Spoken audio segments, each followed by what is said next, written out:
Hi everyone, welcome to Murphy's Law Garage. Today we're going to show you how to install some dash cams into your Ford Explorer. In this case, NST. It works on any of the newer Ford Explorers. Let's show you.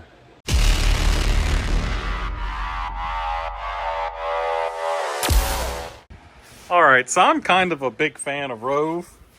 There's literally boxes everywhere in my house and shop with ROVE cameras, mainly because we've tried like every dash cam manufacturer out there, including the really expensive ones with cloud services and subscriptions, and guess what? ROVE always recorded.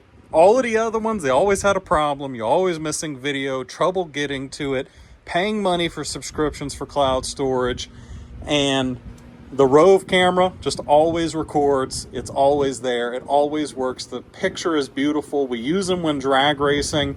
It's great for in-court camera footage, but even better for what it's intended for, and that is making sure that if someone hits you, you have some proof of it. Now, this is going in Seth's Explorer ST. Well, technically Whitney, his wife's Explorer ST, and maybe he might catch some prey falling victim to the fast ST. But if you're here because you're concerned about running wires, we got you. In this case, the ROVE R2-4K DUAL is designed with a front and rear facing camera. This is the rear. And it's got a bunch of wires that need to be ran through the compartment. So I'm going to show you how we're going to route these wires, how to get them there. It's not something to be scared of, to make it super neat and clean and not have any visible wires. All right, so we're sitting in the Explorer. You can see I've got the tape mount on here, the permanent mount, the sticky mount. The reason why is I just don't trust the suction cup mounts. I don't care how good they make them. They have a nasty habit of trying to fall off. So like on the ROVE camera here, it's got a slotted bit here where it slots in very tightly and doesn't come off. And then you just kind of angle it in just the right way. The next bit that is important is finding a position somewhere right here, wherever you're going to put it, that blocks the, see, Seth is driver, that doesn't block the driver's view too much, but also gives you full view of the nose of the vehicle. Now, if you're you can power it up, you can hook the power to it, and then you can look through the camera to see whether or not you've got a good view. Either way, get your camera mounted up here, and then I'm going to show you how we're going to run the wires. So once you've chosen your position, in this case, we've stuck it onto the plastic here behind the rearview mirror, which if you're looking from the approximate driver's position is minimally intrusive. Now, if you wanted to see it less, you could get up over here up in the glass and you would definitely see it significantly less from the driver's position, but then your camera's off center and it's hard for the driver to actually manipulate it without being in the passenger seat. So at the very least, if it's sitting here, the driver can see the camera, they can see if it's on, they can hit buttons from the driver's seat, and it's mostly hidden from view. And I promise, after driving the car for a week, you just completely don't even notice the camera's there in a position like that, because you're already used to kind of focusing out on the mirror here. So the next thing obviously is to hide the wiring. The ROVE has two wires that'll leave here. One is a power wire for the front camera. The other is the power and data wire for the rear camera, which is also USB-C. So here's the front camera's wire. The rear camera's wire goes here, and it obviously needs to go all the way back there, which is the challenging bit for some people, but it's really not that bad. Honestly, really, sometimes the trip of getting the wire around here, down under the dash, and to where power is, can be more troublesome than getting the wire back there. I don't know, I've not tried it on this one, but I'll show you the path along the way. You can see here I've got a pair of Amazon trim tools here, and I've got them shoved into this plastic bezel that goes right here behind the cameras and stuff that are up here. And that's going to let me sneak this wire behind the plastic and get it up to here. Once we get up to here, this headliner here is literally, I don't know how well it's going to show up, is literally just, you can pull the edge away and tuck a wire into this seam here and follow it all the way around until we get to this plastic right here. Once we get to this column right here, I'm just going to use the trim tools to pull this open a little bit, get behind this trim, and travel around to this side. Now I'm gonna do this part of tucking it along here. This is literally just make a space, tuck the wire in. You're not gonna hurt anything. Tuck it along here. Get to this plastic trim. Pull this away with your trim tool. Get it tucked in up here. Get it deep enough that it looks nice and clean again. And when we get right here, it gets a little bit more different. So I'm gonna show you what that looks like. All right, and once you've routed the rear cam wire, see it is invisible. And I've stopped right here at the A-pillar so that I can get behind this gasket. Again, I'm gonna show you that in a second. But before I go too much further, just for the sake of time while working, here's the rear camera wire. Like I said, it gets plugged in on this ROVE camera on the top right here. And I'm gonna go ahead and chase this path here with it along the back. You can't really mix them up. The rear camera wire is much longer, and it even has a red tag on it that says rear camera. So I'm gonna go ahead and get this one chased in, and I'm gonna show you how we're gonna sneak down this gasket and down the A-pillar with the wire that needs to go to bring power. The rear dash cam wire, of course, is gonna need to continue its trip on through the headliner to the back, which is a whole different story. So I'm gonna show you how to do that. All right, so I've got both wires chilling right here, and now we need to get down the A-pillar. Let me show you what that takes. So on the Explorer, you're looking at this gasket right here. It literally will slip right off of the metal if you grab it and pull down.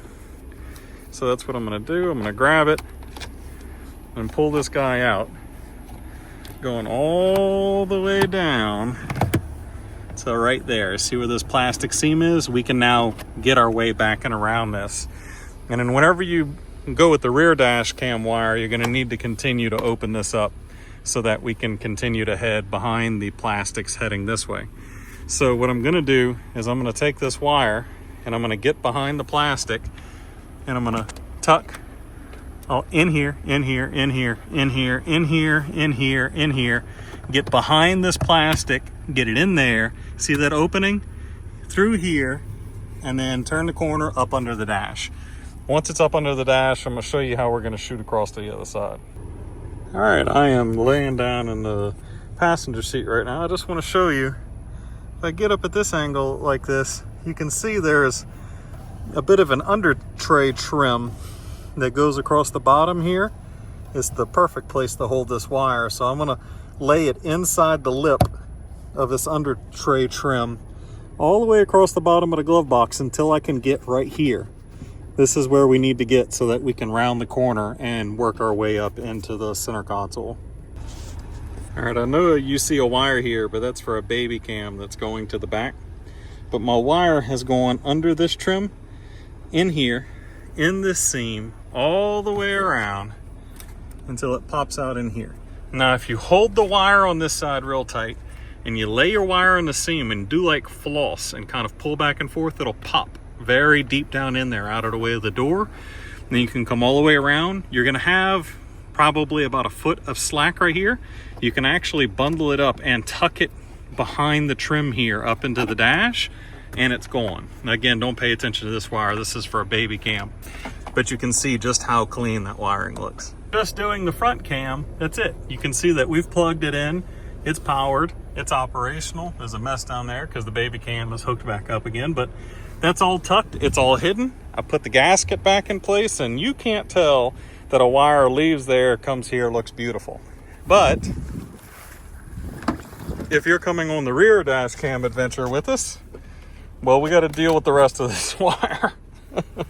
So, as I told you, while I had this gasket out, I tucked the wire that goes to the rear inside of the headliner, and it stays inside of the headliner till it gets right here. And now I'm inside the plastic. So let me show you the other side.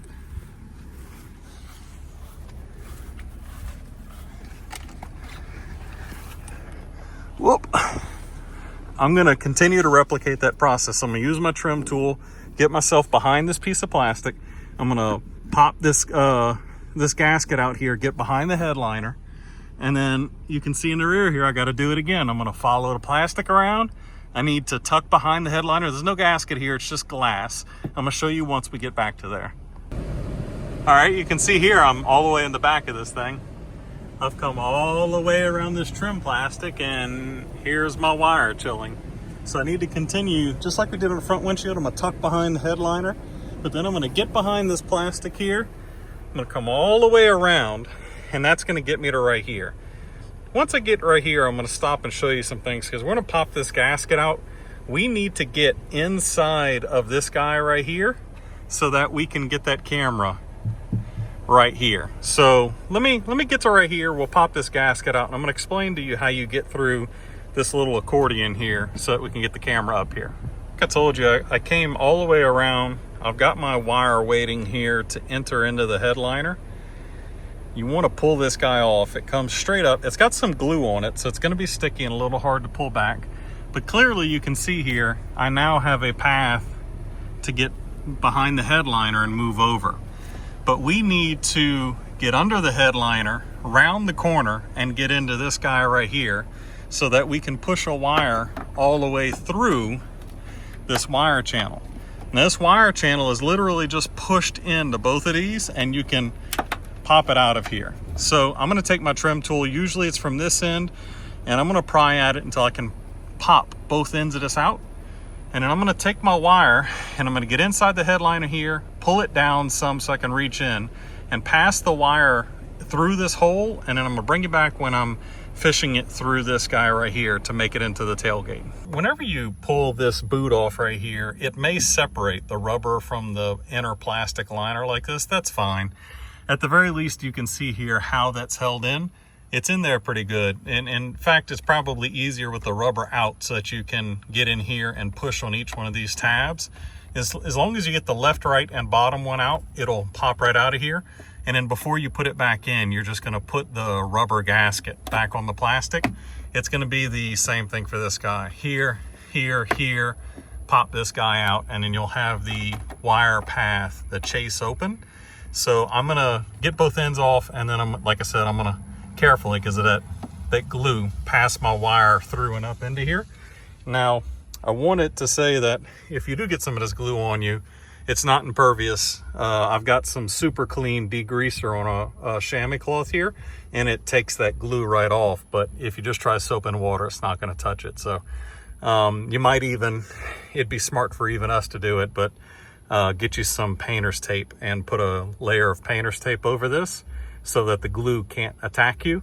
And you see there's a little bit of the glue right here. I'm gonna wipe that off with a degreaser, but you can make sure that it doesn't travel anywhere or get you while you're working in here. All right, so it looks a little bit like a mess, but the wire is passed through. Gonna be a bit hard to see here, but there is a hole in the steel of the body there that you can just barely see where the wire loom comes up. And now I'm behind our accordion.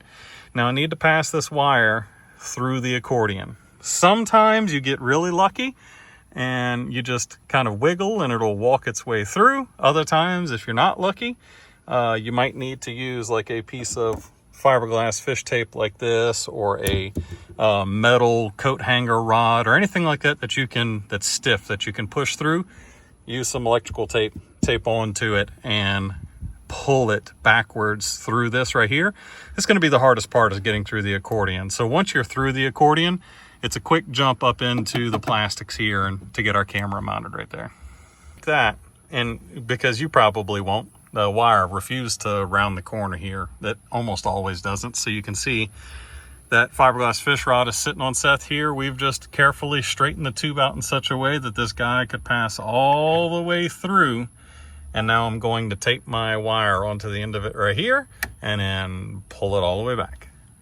So once you've pulled the wire through, we are ready to get up in here.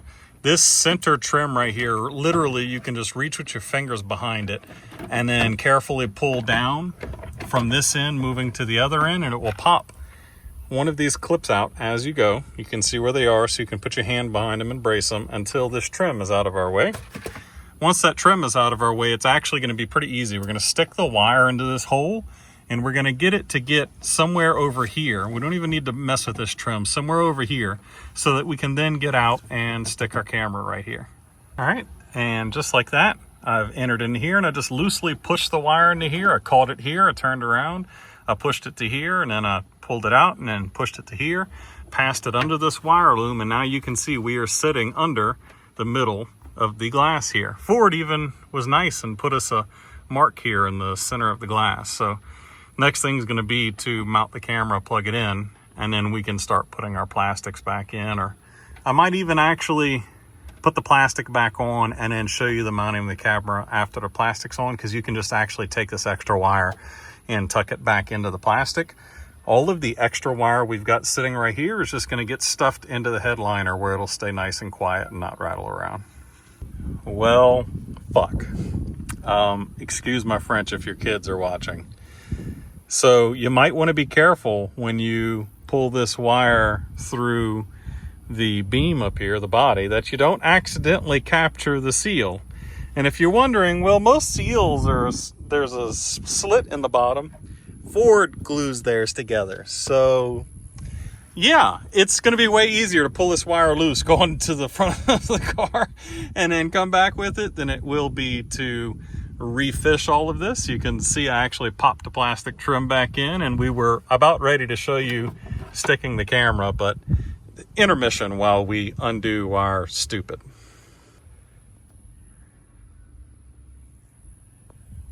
Oh, hey, look, my wire is no longer around the gasket. If you're wondering, if you're a first-time watcher, why the channel is called Murphy's Law Garage, well, there you go. All right, I got the plastics all closed up. I actually took the slack and stuffed it in here. There's some sound deadening in here that I stuffed it behind so that it can't make any noise. Next is the rear view camera. On the ROVE unit, you can actually swivel it and it sticks using this pad. I'm thinking probably somewhere right here on this third line, looking back, is perfect for us to center that camera and be below the, see the spoiler on the outside of the car? Be below the view of the spoiler. Boom, just like that. I've got a camera mounted with double-sided tape. Now, just as a tip, and only the tip, if that tape is having a little trouble sticking, sometimes that's a thing, you really want to prep the surface with an alcohol wipe. But if it's cool or humid outside, take a heat gun or a hair dryer to the tape before you stick it and make sure the tape is really hot, and you can even do that with the glass. It helps. All right, and just coming up here to test the cameras, there's the rear view, there's the front view, and we've got it. Now, obviously, if you're using a ROVE camera, it's going to be different than if you have a Nexar or the Blackbird or any of the other cameras, so follow your instructions. But once you've routed the wires, everything looks perfect and clean. And other than the little bit of wire you see right here, no one knows. Thank you all for watching the video. And as usual, we love you. God bless. Peace.